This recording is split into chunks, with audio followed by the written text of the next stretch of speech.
ஆண்டவரும் இரட்சகருமாகிய இயேசு கிறிஸ்துவின் ஒப்பற்ற நாமத்தில் இன்றைய தேவனுடைய வார்த்தைக்கு தேவ பிள்ளைகளாகிய உங்கள் யாவரையும் வாழ்த்தி வரவேற்கிறேன். அப்போஸ்தலனாகிய பவுல் ரோமருக்கு எழுதின நிருபம் 5வது அதிகாரம் 21வது வசனம், ஆதலால் பாவம் மரணத்துக்கு ஏதுவாக ஆண்டு கொண்டது போல கிருபையானது நம்முடைய கர்த்தராகிய இயேசு கிறிஸ்துவின் மூலமாய் நீதியினாலே நித்திய ஜீவனுக்கு ஏதுவாக ஆண்டு கொண்டது.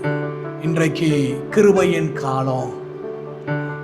கிருபையின் காலத்தில் நாம் வாழ்கிறோம். நம்மேல் கிருபை ஊற்றப்பட்டு இருக்கிறது. ஆகவே நாம் பயப்பட வேண்டியதில்லை. நாம் எப்படி இருந்தாலும் ஆண்டவர் நம்மை ஆசீர்வதிப்பார். நாம் எப்படிப்பட்டவர்களாய் இருந்தாலும் ஆண்டவருடைய ஆசீர்வாதம் நம்முடைய வாழ்க்கையில தடப்படாது.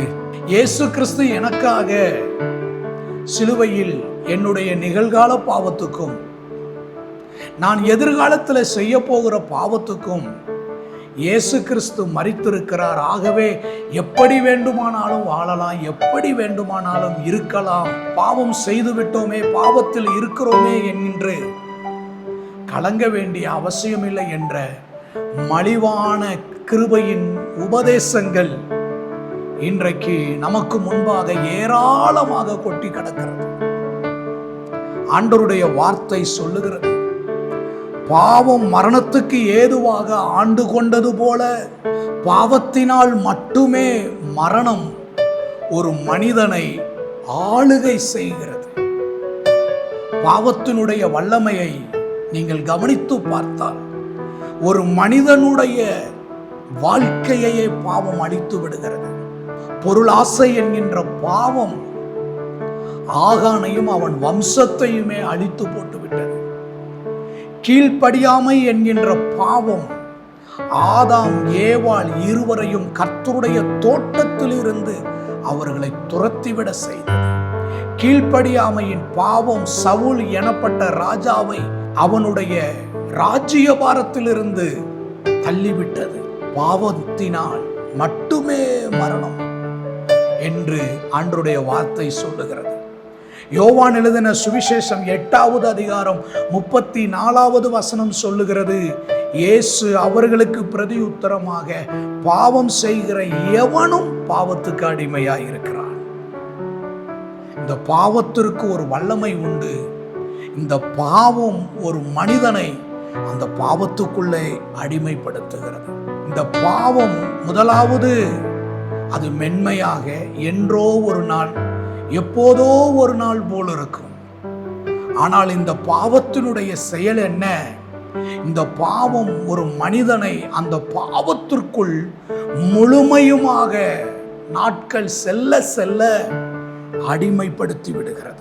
அன்றைய வார்த்தை சொல்லுகிறதே, பாவம் பெருகின இடத்திலே கிருபை அதிகமாக பெருகிற்று. பாவம் ஒரு மனிதனுக்குள்ளே செயல்படும் பொழுது, பாவம் ஒரு மனிதனை அடிமைப்படுத்தி வைத்திருக்கும் பொழுது அங்கே கிருபை வெளிப்படுவதற்கு காரணம் என்ன? ஆண்டவருடைய வார்த்தை சொல்லுகிறது, கிருபையானது நம்முடைய கர்த்தராகிய இயேசு கிறிஸ்துவின் மூலமாய் நித்திய ஜீவனை கொண்டு வருகிறது. கிருபையானது நித்திய ஜீவனை வெளிப்படுத்துகிறது.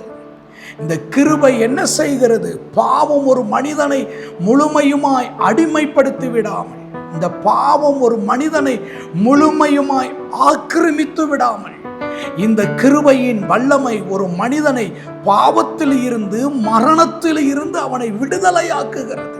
ஆண்டவராகிய இயேசு கிறிஸ்துவின் மூலமாய் கிருபை ஆளுகை செய்கிறது. யோவான் எழுதின சுவிசேஷம் 1வது அதிகாரம் 14வது வார்த்தை சொல்லுகிறதே, அந்த வார்த்தை மாம்சமாகி கிருபையினாலும் சத்தியத்தினாலும் நிறைந்தவராய் நமக்குள் வாசம் செய்கிறார். ஆண்டவராகிய இயேசு கிறிஸ்துவின் மூலமாய் கிருபை நமக்குள் ஆளுகை செய்து அவரை விசுவாசிக்கிறவர்களுடைய பாவங்களை எல்லாம் மன்னித்து பாவம் மரணம் என்கின்ற வல்லமையில் இருந்து அவர்களை முற்றிலுமாக விடுதலையாக்கி அவர்கள் மேல் இருக்கிற ஆக்கினியில் இருந்து அவர்களை நீங்களாக்கி விடுவிக்கிறது. பாவத்தின் சம்பளம் மரணம், தேவனுடைய கிருபை வரமோ நம்முடைய கர்த்தராகிய இயேசு கிறிஸ்துவினால் உண்டாகிற நித்திய ஜீவன். இந்த கிருபை நிறைந்த இயேசு நம்மை பாவத்திலிருந்து விடுதலையாக்குகிறார். இந்த கிருபையும் சத்தியமும் நிறைந்த இயேசு நம்முடைய பாவ வாழ்க்கையிலிருந்து நம்மை விடுதலையாக்கி பரிசுத்தப்படுத்தி நித்திய ஜீவனுக்கு ஏதுவாக நம்முடைய வாழ்க்கையை திருப்புகிறார். கிருபை என்ன செய்கிறது? ஆக்கினி தண்டனையில் இருந்து நம்மை விடுதலையாக்குகிறது. ஆகவே இன்றைக்கு தேவ கிருபையை பற்றி கொண்டு இந்த தேவ கிருபையிலே வளருவதற்கு, தேவ கிருபையிலே பலப்படுவதற்கு நம்மை தேவனுடைய கரத்திலே ஒப்பு கொடுப்போம். தேவ கிருபையானது பாவத்தினுடைய அடிமைத்தனத்திலிருந்து நம்மை விடுதலை ஆக்கி கர்த்தராகிய இயேசு கிறிஸ்துவின் மூலமாக நித்திய ஜீவன் நம்மை ஆட்கொள்ளுவதற்கு, நித்திய ஜீவன் நம்மை ஆளுகை செய்வதற்கு தேவ கரத்திலே நம்மை ஒப்பு கொடுப்போம். அன்பின் நல்ல ஆண்டவரே, இந்த நல்ல வேலைக்காக நாங்கள் உமக்கு நன்றி சொல்லுகிறோம்.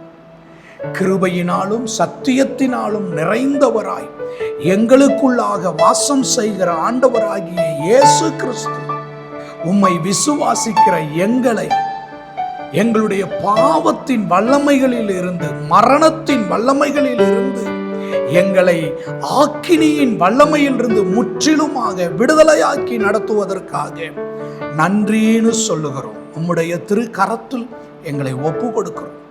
இயேசு கிறிஸ்துவின் நாமத்தில் பிதாவே, ஆமென், ஆமென். God bless you. கர்த்தர் நம்மை ஆசீர்வதிப்பார்.